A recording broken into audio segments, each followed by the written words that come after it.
Hey everybody, hope you all are doing well and welcome back to Michael's Matters. Now, if you don't know, I'm Michael. Hi, hello.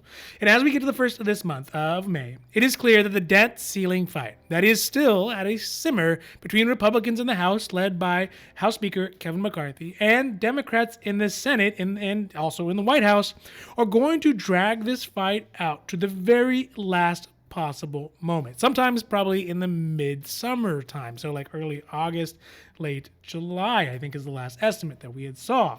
Which this could put people who are on Social Security benefits, so that could be Social Security Disability SSDI, Social Security Retirement, Social Security survivors, as well as Supplemental Security Income or SSI, in a pretty awkward position, with Social Security payments being delayed or potentially even being cut if the fight goes just a little too long and the country begins to run out of money. But some Republicans, and hey, you know what, at least one independent who sort of leans Democratic if you squint, have come up with a quote-unquote big idea that they say both sides of the aisle may be able to agree on, which, you know, of course, we'll have to see about that. So today we are talking about the bipartisan big idea to fix Social Security that could be another contending option to fix Social Security shortfalls in the next decade or so. Now, before we get to the video, if you do like these videos, if you find them interesting or you find them helpful, all right, you know what, if you find them useful, please don't forget to like and subscribe. That way you can get updates when our newest and most informative videos become available. All right, now, let's get down to the video. All right, so as the country is still embroiled in the ongoing debt ceiling fight and continues towards the point where the money in the bank is going to start running shorter than the bills the nation has, the biggest contention between the Republicans and the Democrats is always going to be about spending. Early on in the negotiations to raise the debt ceiling, there had been some pretty bombastic speak from the GOP about how they would like to rein in spending in some of the most expensive as well as most popular programs that the government has, primarily Medicare and Social Security. These programs have gotten to the status of sacrosanct because of the fact that they are so popular. I mean, who doesn't like having a secure retirement? That is why it has seemed like political suicide when members of the GOP, like Senator Rick Scott out of Florida, had proposed a couple months ago that Social Security be re-voted on every 5 years, which undoubtedly would open up the program to potential spending cuts and all sorts of unsavory changes that would affect the nation as well as their own constituents. But now, at least at the surface, negotiations have left programs like Social Security and Medicare as left them to be. But the problem for Social Security having more people drawing out more money than there are people putting money in, well, it still persists despite it not being part of the negotiation. Even to the point that the most latest Social Security Board of Trustees report anticipates that the Social Security Trust Fund will not be able to pay out its full Social Security payments to retirees, seniors, and older Americans by as soon as 2034. At that time, they would only be able to pay out 77% of Social Security benefits.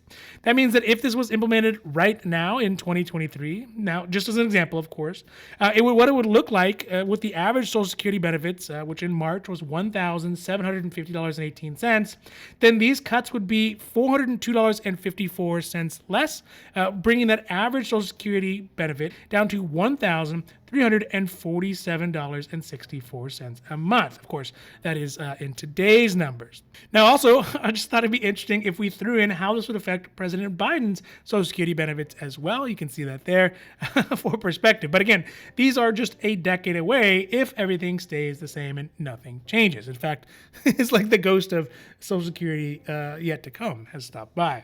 Up to this point, we have seen a variety of solutions for Social Security, especially in the last 6 months since the debt ceiling fight had started. From the right, there is always going to be things like raising the Social Security age up to 70 for full retirement, or letting people put their Social Security money, instead of in the trust fund, put it into kind of individualistic 401k type retirement funds, and those kind of solutions. And then on the left, there are the typical solutions to raise taxes on the wealthiest people in the country to pay for Social Security. Up to this point, though, neither of them have really gained much traction with each other. But this week, Senator Bill Cassidy, a Republican out of Louisiana, has a quote-unquote big idea. Of course, that is his words, not mine. His plan would approach Social Security moving forward with a sort of, I guess we call it like a public-private pension fund perspective. Say that 5 times fast. Privatization has been a GOP solution for quite some time, whereas before they're talking about individual 401ks.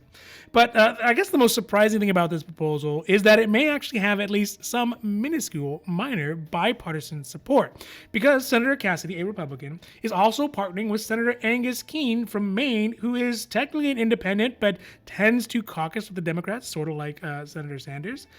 So he is also tagging along on this one.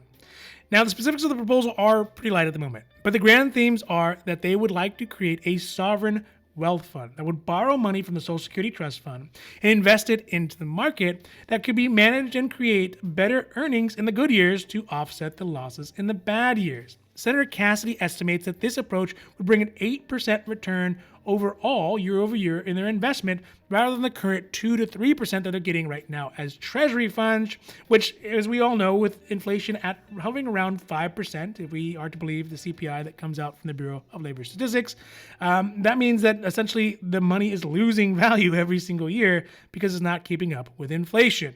But at 8%, it would.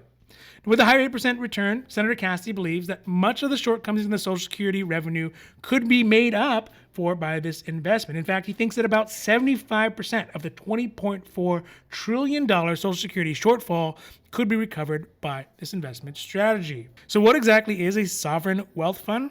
Well, according to Investopedia, a sovereign wealth fund is a state-owned investment fund comprised of money generated by the government. So instead of having a fund that is run by, Fidelity or Charles Schwab or Vanguard, it'd be rather run by Uncle Sam. In general, sovereign wealth funds usually have a target purpose, which can be similar to venture capital for the private sector, which is kind of scary to think about using public money to sort of gamble in the public market for increased returns. But you know what? It's actually not as uncommon as you might think. Senator Cassidy specifically mentions the Federal Canadian Pension Plan and the Ontario Teachers Pension Plans as examples of doing just this. Now, if we look at the 2022 annual report from the Canadian Pension Plan, they show a net return for the year of 6.8%, which is definitely nothing to shake a stick at. On the other hand, the Ontario Teachers Pension Plan, they had a return of 8.5% over the last 10 years, at least according to their reports. So it is possible there's something here that he's poking around, and it's sure better than what I'm getting with my normal savings accounts.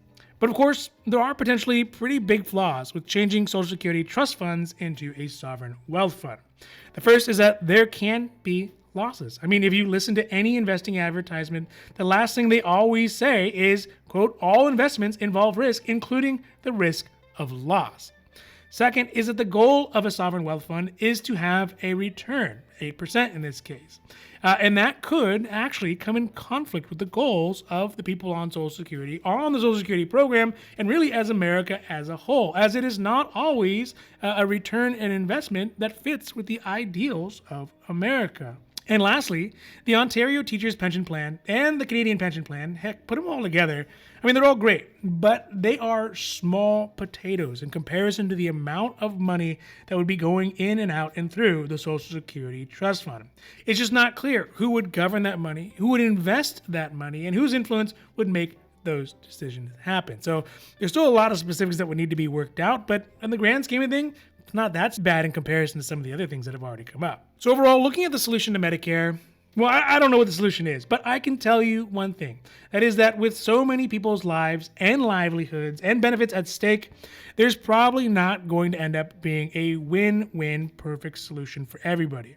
We are in a situation where it's kind of like throwing pebbles into a pond. No matter which way you throw the pebbles into the pond, the ripples are always going to affect somebody. And the folks who are already on Social Security, well, they rely on those benefits to keep paying their bills and to live out their lives in dignity. The younger generations, well, we are all paying in to Social Security under the promise that we will be able to have some savings when we get into retirement and live out our golden years with dignity. So you can't really mess with those ones. You can tax the wealthy people to pay for the less wealthy people who are in the system. Or, you know what, you could, take those less wealthy people and reduce their benefits and leave the money to the wealthy people. You could raise the retirement benefits age and affect those people who are on the cusp and everyone after who are trying to get benefits and make them work a little bit longer. And we see how that's going in France. Or you could privatize them like some of the GOP people had said before and essentially swap higher returns for more risk for people's hard-earned money. My point to all this is that the only way this is probably going to get solved, in my humble view, is that if it is a lose-lose situation, but a lose-lose situation equally, where the wealthy and the poor and the young and the old and the current beneficiaries and the older beneficiaries, they all have to take a bite of the sandwich, and we're all going to have to suck it up, which I'm okay with, as long as we all have to take a fair-sized bite. Because as much as we all want to avoid it, it kind of sort of is our own fault for getting into the situation. Now, thank you all for watching this video. And if you found this video interesting or helpful or useful, or hey, you know what, even if you liked it, I know it's a little rough one, but don't forget to like and subscribe. That way you can get updates when our newest and most informative videos become available. Now, this has been Michael's Matters, and I, of course, am Michael, hoping that you take care of yourself, take care of others, and have a happy, healthy